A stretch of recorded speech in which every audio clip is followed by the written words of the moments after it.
करें, bell icon को दबाएं, जिससे आने वाली हर सूचना, हर अपडेट आप तक पहुंच सके। मैं लेकर आया हूं आपके लिए ग्रहों को अनुकूल बनाने के ऊपर।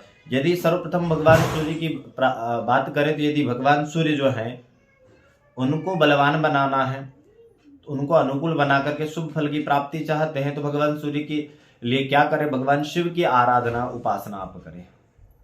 साथ में यदि चंद्रमा है, चंद्रमा अशुभ स्थान में बैठा है, अशुभ है होकर के अनुकूल नहीं है, आपको शुभ फल नहीं मिल रहे, मानसिक डिप्रेशन का शिकार हैं आप, या डिसीजन लेने में आपको परेशानी हो रही, तो आप क्या करें? मां गौरी की उपासना प्रारंभ कर देवे। यथाशीघ्र आप भगवती गौरी को मनाएं, उससे निश्चित रूप से आपके ग्रह बलवान होंगे। साथ में प्रतिपदा से, शुक्ल पक्ष की प्रतिपदा से पूर्णिमा तक बढ़ते क्रम में जब सूर्य चंद्रमा अपनी कलाओं को साथ बढ़ता है, तो उसी समय आप एक स्टील के पात्र में जल लें और भगवान चंद्रमा को ओम श्राम श्रीम श्रोम सोमाय नमः इस मंत्र के द्वारा भगवान सूर्य चंद्रमा को जल चढ़ाएं। निश्चित रूप से चंद्रमा बलवान होकर के आपको सुख फल प्रदान करेंगे और आपके अनुकूल हो जाएंगे। आइए बात करते हैं मंगल की।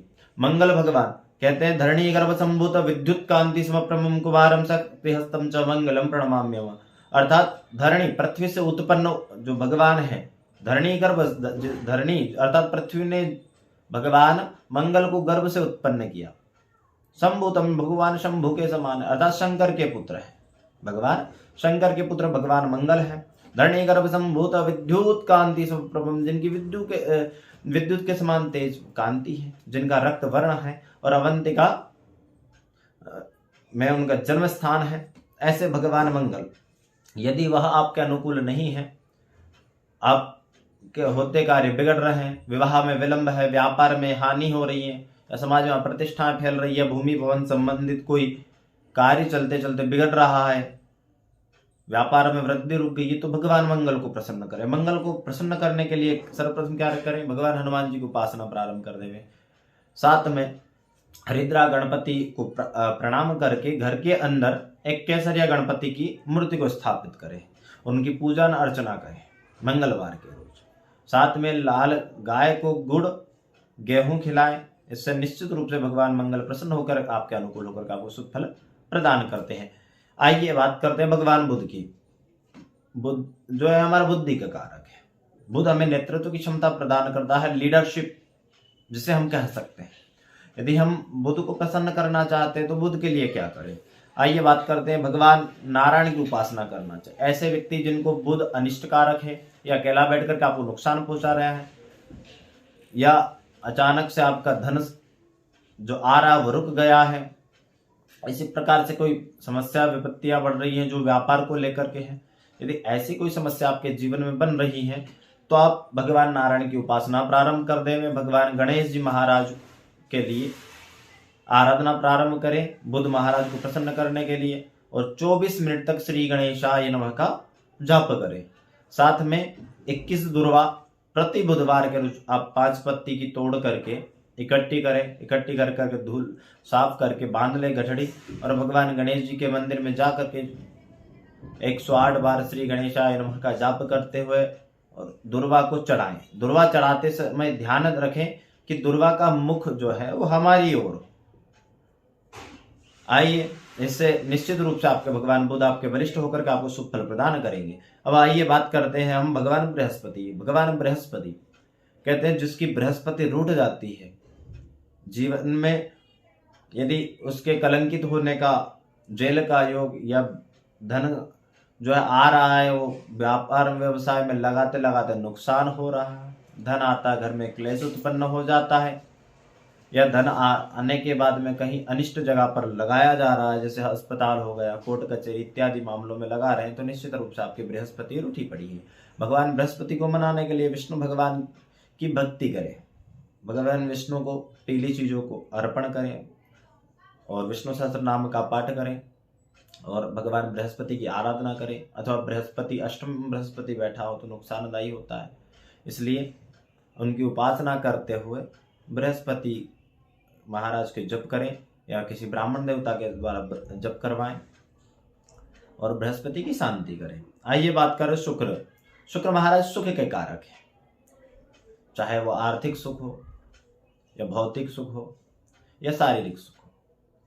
यदि भगवान शुक्र को प्रसन्न करना है, पितरों को प्रसन्न करना है, जो पितरों के ग्रह भी कहे जाते हैं भगवान शुक्र, तो उनको प्रसन्न करना तो भगवती लक्ष्मी की माता की उपासना प्रारंभ कर दीजिए। भगवती लक्ष्मी माता को प्रसन्न करने के लिए कमल गट्टे चढ़ाएं, कमल का फूल अर्पित करें, रक्त वर्ण के फूल अर्पित करें और मंगलवार के रोज लाल वस्त्र पहन करके भगवान मंगल को प्रसन्न कर सकते हैं इसी के द्वारा। आइए बात करते हैं शनि महाराज। भगवान शनि जो है वह न्याय प्रिय है, वो हमारे कर्मों का न्याय प्रदान करते हैं। यदि जीवन में हमारे शनि की 7.5 चल रही है या शनि महाराज अप्रसन्न है, ऐसी कोई बाधाएं हैं जिसके कारण से हम प्रतिदिन नुकसान में जा रहे हैं, तो भगवान शनि की आराधना प्रारंभ करते हुए भगवान शिव और शक्ति की उपासना करें, क्योंकि जितनी जल्दी शिव शक्ति की उपासना करेंगे उतनी ही जल्दी भगवती की कृपा से शनि महाराज प्रसन्न हो जाते हैं।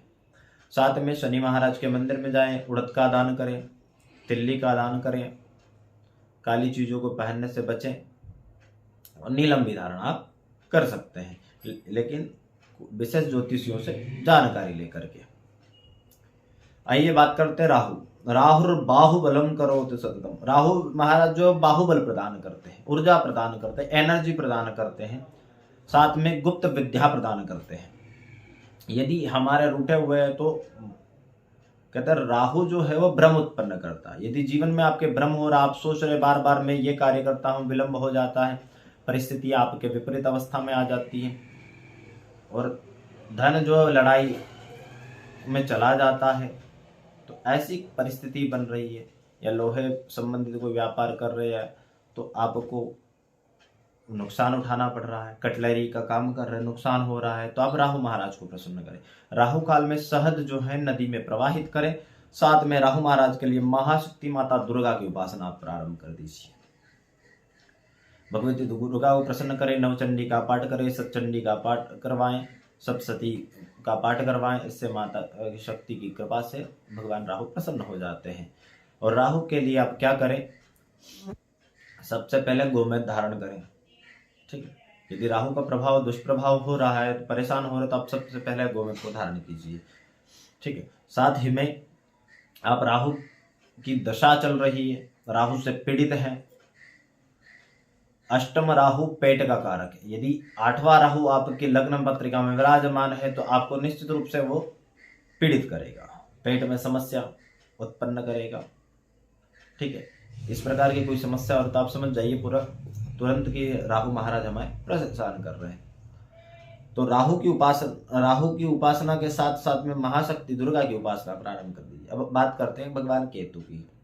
केतु महाराज को प्रसन्न करने के लिए भगवान केतु की आराधना प्रारंभ करने में साथ में भगवान गणेश जी की उपासना करें। गणेश जी महाराज की उपासना करने से भगवान केतु अनुकूल होकर के शुभ फल प्रदान करते हैं। और इन नवग्रहों को प्रसन्न करने के लिए सर्वप्रथम भगवान शंकर